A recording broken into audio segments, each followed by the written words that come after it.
Am I the jerk for choosing my carer over my pregnant sister? I was born and raised in this cozy little town where everybody knows everybody, living with my mom, dad, and my little sister, who we'll call Amelia for this story.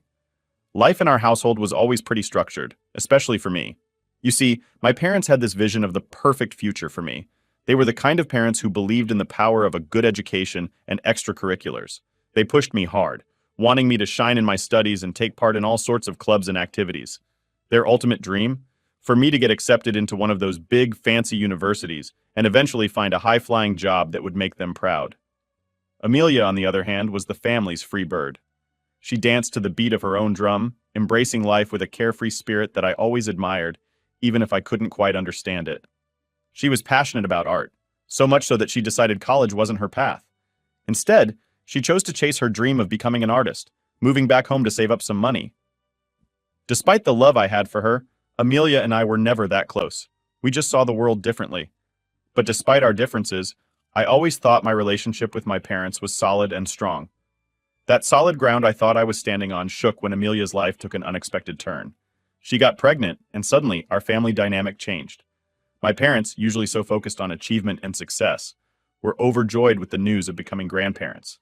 They started planning for the baby's arrival with so much enthusiasm.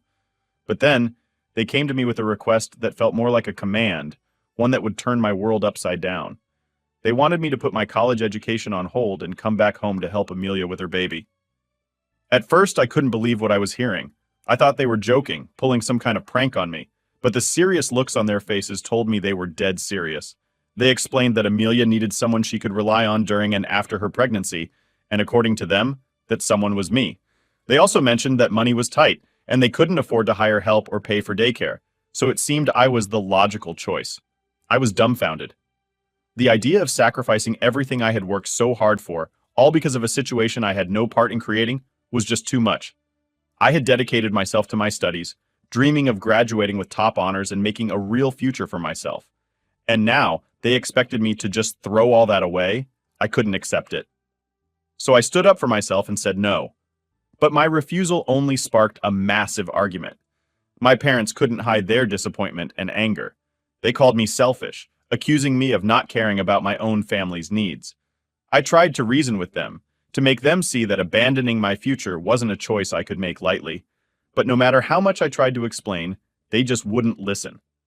So here I am, finding myself in a situation I never thought I'd be in, being asked to leave my own home just because I stood up for my future, refusing to give up my dreams for my sister Amelia's situation. It just doesn't seem right. And honestly, it feels like I'm being unfairly punished for something that isn't even my mistake. As I walked through my old bedroom, I was on the lookout for any small things I might have overlooked in the chaos of packing.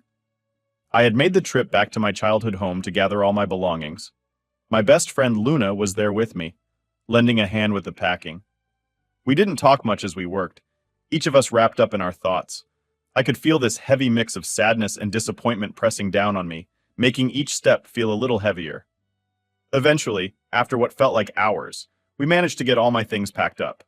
Walking out of the house felt surreal. Leaving felt strange, almost like I was leaving a part of myself behind in that house, in those rooms where I'd grown up. Luna, trying to cheer me up a bit, started chatting about her new job. She was really excited about it, and even though part of me wanted to just dwell on my own problems, I forced myself to listen. I tried to focus on the good stuff happening in life, not just the bad. We got to the car and loaded up all my boxes and bags. The drive back to my college dorm was pretty quiet. Luna could tell I was still processing the whole ordeal, so she didn't push me to talk. When we finally got to my dorm building, we took the elevator up to my floor. I unlocked the door to my dorm room and stepped inside, feeling this unexpected sense of relief wash over me. Sure, this room was a lot smaller than my bedroom back home, but it was mine. It was a space where I could start fresh. Luna stuck around to help me get settled in, unpacking the boxes and finding places for everything I'd brought with me from home. As we organized my stuff, I started to feel a bit more grounded, like maybe I could handle this after all. Luna's presence and help reminded me that even though things were tough right now, I wasn't going through it all alone. Luna was really sweet about letting me take my time to set up my room just the way I like it. Decorating has always been something I enjoy, and even in this small dorm room, I wanted to make it feel like a piece of home. After we finished organizing and decorating, we both sat down on my bed, taking a moment to look around at what we'd accomplished. The room looked pretty cozy now, a small comfort in the midst of everything else going on. Breaking the quiet that had settled between us, Luna spoke up. "I can't believe they did this to you." Her voice was soft, filled with disbelief and empathy. I felt a lump form in my throat as I nodded in agreement. "I can't either," I managed to say, the hurt clear in my voice. "It's like they don't even see me as part of the family anymore." Luna, ever the optimist, tried to offer some consolation. "They'll come around eventually," she said, her tone hopeful. I wanted to believe her. I really did. "I hope so," I replied, but deep down I felt this heavy sense of doubt. The whole situation just felt so unfair. "I just can't wrap my head around how they could pick my sister over me," I confessed, the words spilling out in a mix of confusion and sadness. Without hesitating, Luna reached out and gave me a tight hug. The warmth of her embrace was a small beacon of comfort. "You don't have to do what you don't want to," she reminded me, her voice firm yet gentle. "Your life is yours, not theirs." Hearing those words from Luna, I felt a spark of determination light up within me. She was absolutely right. This was my life, and it was up to me to make the choices that would shape it. I couldn't let my parents' demands dictate my path. It was time for a new beginning, a chance to build a life that reflected who I was and what I wanted to achieve. I was ready to take on this challenge, to create a future that I could look back on with pride. Luna's support was a reminder that, even in the toughest times, I wasn't alone. With friends like her by my side, I felt a little stronger, a little more capable of facing whatever came next. Update 1. It's been a whole month since I started getting used to a whole new way of living, one where I don't see my parents every day. At first, adjusting to this big change was hard, but I was managing okay. The problem was, my parents wouldn't stop calling or texting me, trying to make me feel bad about my decision. They kept saying things like, "Your sister's going to have a baby and she really needs you. How can you just leave her?" And, "It's really selfish to not come home and help. She's counting on you." Every message from them was like a little jab, making me second-guess myself. But deep down, I knew I'd made the right choice. I couldn't just give up on everything I've been working towards, my future, my education, my career dreams, just because of a situation I didn't cause. It wasn't fair to me, and honestly, it wasn't fair to my sister either. I tried so many times to get my parents to see things from my point of view, but it was like talking to a wall. They were stuck in their ways, not willing to listen to reason. The situation got even more intense when, out of nowhere, they showed up at my dorm. They came all the way there, begging me to reconsider and come back home. It was a really tough moment, but I knew I couldn't just cave in. I had to stand strong, even if it meant standing up to my own parents. As tough as it was, staying true to my decisions started to feel a bit easier as time went on. I dove into my studies, making new friends at college who were a great support system. I also managed to find another part-time job, which really helped me feel more independent. Being able to look after myself, to make my own decisions without relying on my parents for everything, felt really empowering. Of course, that doesn't mean I didn't miss my family. It was really hard to come to terms with the fact that they were ready to just push me aside because I wouldn't do exactly what they wanted. The thought that they could cut me off over this hurt a lot, but I kept reminding myself that I was doing what was right for me. I was living my life on my own terms, making choices that I believed in, and I held on to the hope that, with time, my family would start to see things my way too. I just needed to be patient and keep believing in myself and the choices I made. A couple of weeks after the unexpected visit from my parents, my phone rang, and it was my sister on the other end. When I picked up, I could hear her crying, and it instantly made me feel guilty. Despite everything that had gone down, the love and care I had for her hadn't faded away. But at the same time, I knew I couldn't just ignore all that had happened and act as if things could go back to normal. I found myself saying, "I'm really sorry, sis, but I can't come back home and act like everything's fine. What Mom and Dad asked of me, it's just not something I can do. I can't put my own future and dreams on hold to take care of you." There was this heavy silence on the line after I said that, and for a moment, I wasn't sure what she was going to say next. When she finally spoke, her voice was trembling, and I could tell she was trying to hold back more tears. "I get what you're saying, but it's just really hard right now. I feel so alone and I'm honestly scared. I don't think I can handle this by myself." Hearing her say that made my heart hurt for her. I wished so badly that I could be there to give her a hug and tell her everything was going to be okay. But I also knew that I couldn't let my parents' guilt trip sway me into making a decision that wasn't right for me. I understand this is tough, but you've got to remember you're not on your own, I told her, trying to sound as comforting as I could. Mom and Dad are there for you, and they care about you so much. They'll support you through this, I promise. And hey, if you ever need to talk or if you're feeling down, you can always reach out to me. I'm still your big sister, and that's never going to change. I love you a lot. There was a quiet moment, and then I heard her sniffle before she replied, Thank you. I love you too, and I'm really sorry for everything. For all the tension between us lately. I sighed, feeling this mix of emotions swirling inside me. I'm sorry too, sis. I really hope that one day you'll understand why I had to make this choice. After we hung up, I just sat there in my dorm room, lost in thought. I felt sad, guilty, and a bit unsure about everything. The future seemed so uncertain, but deep down, I knew that moving forward and sticking to my decision was the only way. No matter how difficult things got, I had to focus on my own path and my dreams. Update 2. It had been a whole 9 months, almost like a lifetime since I last heard from my parents or my sister. I had been really focused on my schoolwork and on trying to make a new start for myself, something that was just mine. But then, out of nowhere, I got a call from my parents. They told me my sister had her baby and they were calling me for help. They started with their guilt tripping again, saying things like, You're the only one who can help us with the baby, and we can't handle this by ourselves. Hearing that made me so mad. I didn't even realize just how much anger I was holding on to until that moment. I let it all out on the phone. How can you even have the nerve to call me after everything? I shouted into the phone. You kicked me out of the house because I didn't want to give up my entire future for her mistake. And now you think I should just jump in and care for her baby? My parents tried to jump in, probably to try and explain themselves, but I was way too angry to listen to anything they had to say. I was furious. I told them straight up how selfish they were, always putting my sister before me, ignoring what I wanted or needed. I made it clear to them that they had no right to ask me for anything after the way they treated me. I hope you're happy being grandparents because this is the last time you'll be hearing from me, I said, trying to keep my voice steady before I hung up. My hands were shaking, and I couldn't stop the tears. I threw my phone onto my bed, overwhelmed by the audacity they had to think they could still control my life after everything they put me through. Update 3. It had been a whole 2 months since that really intense phone call with my parents.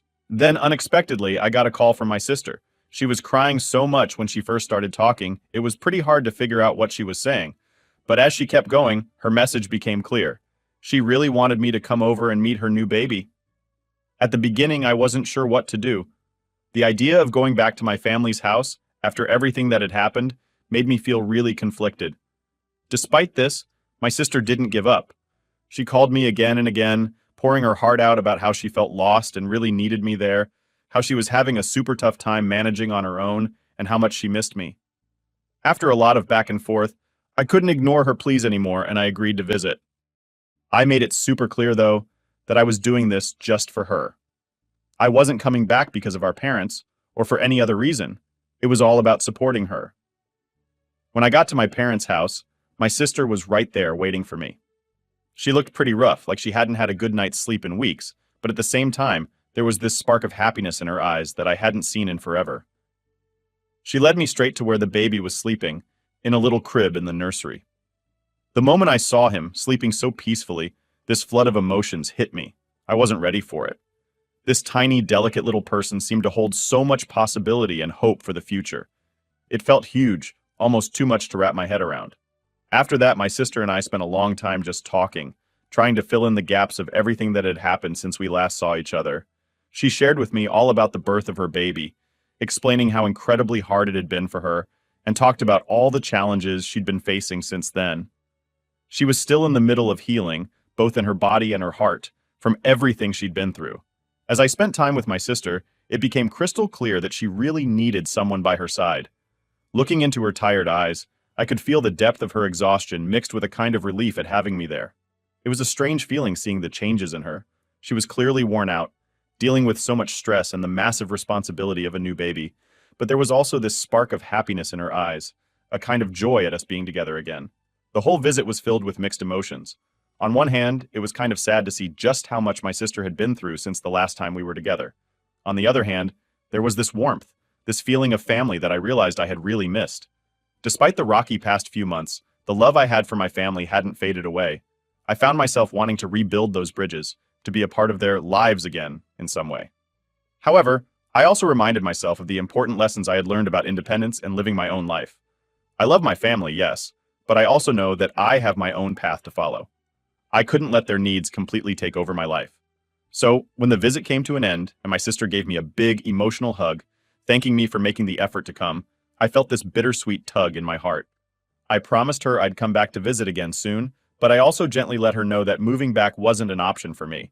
My life, with all its dreams and ambitions, was something I had to pursue on my terms. The drive back to my dorm was a roller coaster of thoughts and feelings.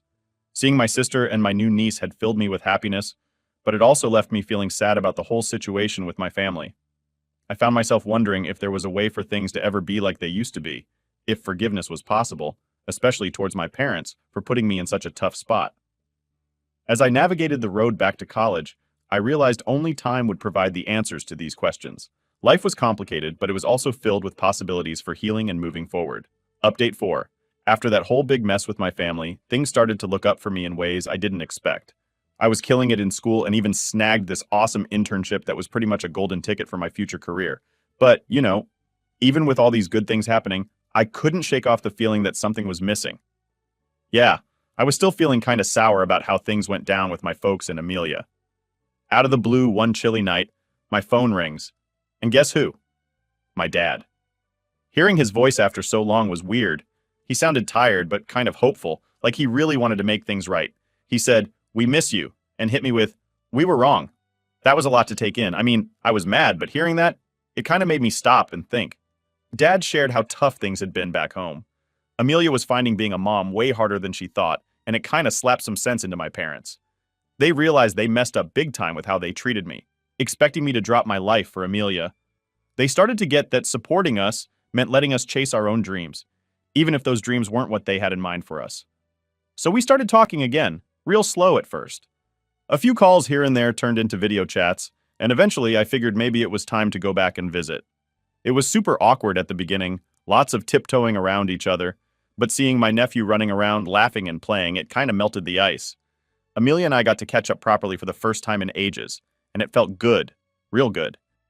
Then, my folks did something I never saw coming. They offered to help me out with cash for grad school, saying they finally got that my education and career goals were just as legit as Amelia wanting to be an artist.